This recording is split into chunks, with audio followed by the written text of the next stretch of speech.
प्रणाम मित्रों, स्वागत है आपका यूजीसी नेट जेआरएफ की योग विषय के अंतर्गत इस वीडियो में। आज हम पतंजलि योग सूत्र के विषय में जानेंगे। पतंजलि योग सूत्र के विषय में कौन कौन से टॉपिक हैं जो नेट जेआरएफ एग्ज़ाम के लिए उपयोगी हैं, उसको एक एक करके हम क्रमबद्ध तरीके से पढ़ेंगे। तो सर्वप्रथम हम समाधिपाद के बारे में पढ़ेंगे। तो चलिए शुरू करते हैं। सामने जो आपको स्क्रीन दिख रही होगी उसमें मैंने यूजीसी नेट के द्वारा उपलब्ध सिलेबस के समाधिपाद के चैप्टर के अंतर्गत जो भी टॉपिक हैं उनका एक चित्र लगा दिया है। इसमें कौन कौन से टॉपिक हैं, क्या क्या हमें पढ़ना है, उसके विषय में आपको यहाँ सब कुछ मालूम हो जाएगा। सर्वप्रथम हमें योग का अर्थ एवं स्वरूप के बारे में पढ़ना है। तो चलिए शुरू करते हैं। समाधिपाद में टोटल 51 सूत्र हैं। इसमें समाधि से संबंधित विषय के बारे में बताया गया है। योग के परिभाषा की, चित्तवृत्ति निरोध की, संप्रज्ञात आदि समाधि के विषयों की बात इसी चैप्टर में कही गई है। अब आगे सर्वप्रथम बात आती है योग के अर्थ व उसके स्वरूप के बारे में। तो महर्षि पतंजलि के पातंजलि योग सूत्र में पहले अध्याय के पहले सूत्र में कहा गया है अथ योगानुशासनम। अथ मतलब अधिकार, और अथ का एक दूसरा अर्थ शुरू करना के भी रूप में लिया गया है। दूसरा, महर्षि पतंजलि का जो योग है उसको समाधि रूप में स्थापित किया गया है। दूसरा, अनुशासन का अर्थ यहाँ लिया गया है पहले से विद्यमान शिक्षा, अर्थात पहले से जो शिक्षा विद्यमान है उसको हम शुरू करते हैं। अब बात आती है कि योग दर्शन में पतंजलि योग सूत्र में योग की क्या परिभाषा है। तो बोला गया है योगस् चित्तवृत्ति निरोधा, चित्त की वृत्तियों का निरोध ही योग है। चित्त अर्थात अंतःकरण, उसका सर्वदा रुक जाना ही योग कहलाता है। योग की जो दूसरी डिफिनेशन दी गई है उसमें कहा गया है तदा दृष्टु स्वरूपे अवस्थानम, अर्थात दृष्टा का अपने स्वरूप में मतलब चेतन मात्र में स्थित हो जाना भी योग है। अब जो नया टॉपिक आता है वो चित्त का टॉपिक आता है कि चित्त क्या है, चित्त की अवधारणा क्या है, इसके विषय में हम जानेंगे। तो चित्त के विषय में कहा गया है कि यह चित्ती धातु से मिलकर बना होता है, जिसका अर्थ होता है चिताया हुआ। अब चिताया का क्या तात्पर्य है? चिताया का मतलब है ज्ञान प्राप्ति का साधन, चेतना शक्ति। अब चित्त जो हमारा होता है वो त्रिगुणात्मक होता है, मतलब सात्विक, राजसिक और तामसिक। अब क्या होगा अगर चित्त में तमस हो जाए, रजस हो जाए और या फिर सत्व आ जाए? तो चित्त में तमस की प्रधानता होने पर वह अधर्म, अज्ञान, अवैराग्य और अनैश्वर्य की ओर झुकता है। तमस बढ़ जाने पे, तमस हटने पर जब रजोगुण की प्रधानता होती है तब चित्त धर्म, ज्ञान, वैराग्य और ऐश्वर्य की ओर झुकता है। अब अगर रजस हट जाने पर और अपने स्वरूप में प्रतिष्ठित होने पर सत्व बुद्धि और पुरुष की विवेक ख्याति से युक्त होता है। इस स्थिति के बाद ही धर्मिक समाधि की ओर बढ़ता है।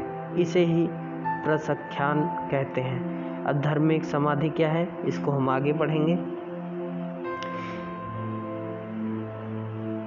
अब जो नया टॉपिक आता है उसमें आता है कि चित्त भूमियाँ क्या हैं। चित्त की 5 भूमियों का जिक्र महर्षि व्यास ने किया है अपने व्यास भाष्य में। तो सर्वप्रथम उन्होंने 5 चित्त भूमियाँ बताई। पहला मूढ़, दूसरा क्षिप्त, तीसरा विक्षिप्त, चौथा एकाग्र, पांचवा निरुद्ध। प्रथम 3 वृत्तियाँ जो हैं मूढ़, क्षिप्त, विक्षिप्त, वो योग के पक्ष में नहीं हैं, अर्थात योग साधक के लिए वो उपयोगी नहीं है। जो लास्ट 2 हैं एकाग्र व निरुद्ध, ये योग पक्ष में है। मतलब अगर आप योग के मार्ग पर आगे बढ़ना चाहते हैं तो आपके चित्त की जो स्थिति होनी चाहिए, चित्त की जो भूमि होनी चाहिए वो एकाग्र व निरुद्ध स्थिति में होनी चाहिए। अब आती है कि वृत्तियाँ कितने प्रकार की होती हैं, वृत्तियाँ क्या हैं, वृत्तियों के प्रकार क्या हैं, इसके विषय में कहते हैं वृत्तयः पंचतयः क्लिष्टा।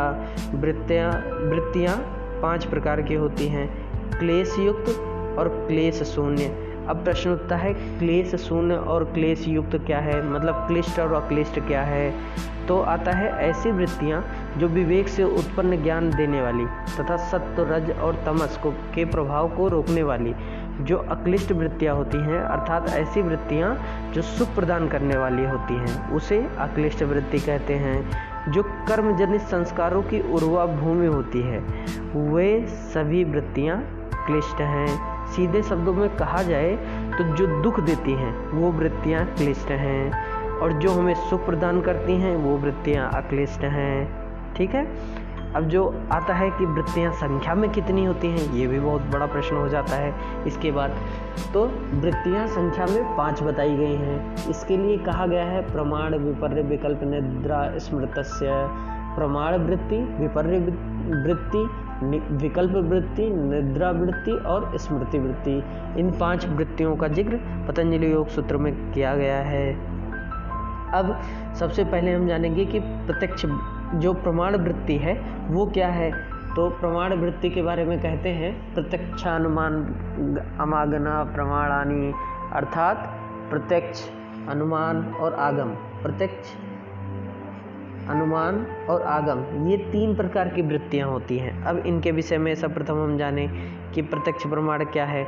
प्रत्यक्ष प्रमाण है जो इंद्रियों के सन्निकट से जो हमें ज्ञान प्राप्त होता है वो प्रत्यक्ष प्रमाण कहलाता है। इंद्रिय। और उसके बाद अनुमान किसे कहते हैं, जो हम ज्ञात के आधार पर अज्ञात को जानते हैं, जैसे धुएं को देखकर आग का अनुमान लगाना। इसी प्रकार आगम प्रमाण क्या है, जो हमारे वेद, शास्त्र तथा आप्त पुरुष के वचन हैं उन्हीं को कहा जाता है आगम प्रमाण। इसे कहीं कहीं शब्द प्रमाण का भी रूप दिया गया है, लेकिन महर्षि पतंजलि ने इसे आगम प्रमाण के रूप में माना गया है। अगर इसे शब्द प्रमाण के रूप में मानते हैं तो उसके विषय में कहा जाता है आप्तोपदेशा शब्दः, मतलब आप्त पुरुष के द्वारा जो शब्द कहे जाएं वही हमारा आगम प्रमाण है। अब आता है कि दूसरा कि विपर्य ज्ञान क्या है। तो कहा जाता है विपर्यो मिथ्या ज्ञानम अत्रूप प्रतिष्ठम, मतलब विपर्य का क्या अर्थ है, मिथ्या का क्या अर्थ है, ज्ञान का, अद्रूप प्रतिष्ठम, इसके बारे में कहा जाता है विपर्य का अर्थ है मिथ्या ज्ञान। मतलब जो हमारा मिथ्या ज्ञान हमारे चित्त में, हमारे मन में बैठ जाए, वो भी एक प्रकार की वृत्ति होती है। जैसे क्या होता है कि सांप को हम किसी बंद कमरे में हैं और वहाँ पे लाइट नहीं है और रस्सी को हम सांप समझ ले, तो ऐसी स्थिति विपर्य ज्ञान है। ठीक है। अब जो अगला स्थिति आती है वो विकल्प वृत्ति के बारे में कहा गया है। शब्द ज्ञान अनुपाति वस्तु शून्य विकल्पः, मतलब शब्द, ज्ञान, अनुपात, वस्तु, शून्य और विकल्प, इसको अलग अलग तरीके से मैंने इसलिए लिख दिया है कि आप लोग आसानी से जो आपका सूत्र है उसको अच्छी तरीके से प्रोनाउंस कर पाएँ। तो बोला गया है कि शब्द ज्ञान अनुपाति वस्तु शून्य विकल्पः, मतलब जहाँ पर शब्द जनित ज्ञान जो है उसके वस्तु के शून्य हो, मतलब वो वस्तु की खाली कल्पना हो, ऐसी स्थिति को कहा जाता है विकल्प वृत्ति। अब इसका एग्जाम्पल है, जैसे कुछ चीज़ें नहीं होती हैं लेकिन उसके बारे में कहा जाता है, जैसे खरगोश के सींग होना और उसके बाद गूलर का फूल होना, ये सब विकल्प वृत्ति के बहुत अच्छे उदाहरण हैं। अब नई जो हमारी वृत्ति आती है वो आती है निद्रा वृत्ति। अब निद्रा वृत्ति के बारे में क्या कहा गया है, उसमें कहा गया है अभाव प्रत्यालंबन वृत्ति निद्रा, मतलब जब हमें अपने जो हमारा आलंबन है, जो ग्रहण करने की शक्ति है, उसकी प्रतीति का अभाव हो जाता है, उसके ज्ञान का जब अभाव हो जाता है तो उसे हम कहते हैं निद्रा वृत्ति। कभी कभी जब हम सोते हैं तो हमें ये एहसास होता है कि आज बहुत गहरी नींद आई, वह जो स्थिति होती है वो हमारी निद्रा वृत्ति है। और जो लास्ट अब हम वृत्ति के बारे में बात करेंगे, उसमें कहा गया है कि अनुभूत विषयानाम संप्रमोसा स्मृति ही, मतलब जो हमें प्रमाण, विकल्प और निद्रा के द्वारा जो अनुभव हुआ हो जो ज्ञान, वो हमारी स्मृति में जब बैठ जाए, जो हमारे मस्तिष्क में, हमारे चित्त में बैठ जाए, उसी को हम स्मृति कहते हैं। जैसे लास्ट में मैंने लिखा है, प्रमाण, विकल्प, निद्रा और स्मृति के अनुभव किए हुए विषय का न छिपना, अर्थात संस्कारवश उनका ज्ञान के स्तर का प्रकट हो जाना, वही स्मृति कहलाता है। ठीक है, इसी प्रकार के आगे भी हम वीडियो आपके लिए लाते रहेंगे। आज हमने वृत्तियों के बारे में, योग के स्वरूप के बारे में, चित्त वृत्तियों के बारे में पढ़ा, चित्त की भूमियों के बारे में पढ़ा। ऐसे ही हम आगे योग से संबंधित वीडियो आपके लिए लाते रहेंगे। कृपया करके हमारा चैनल सब्सक्राइब करें, और अगर आपको यह वीडियो पसंद आई हो तो अन्य लोगों तक भी इसे शेयर करें। बहुत बहुत धन्यवाद।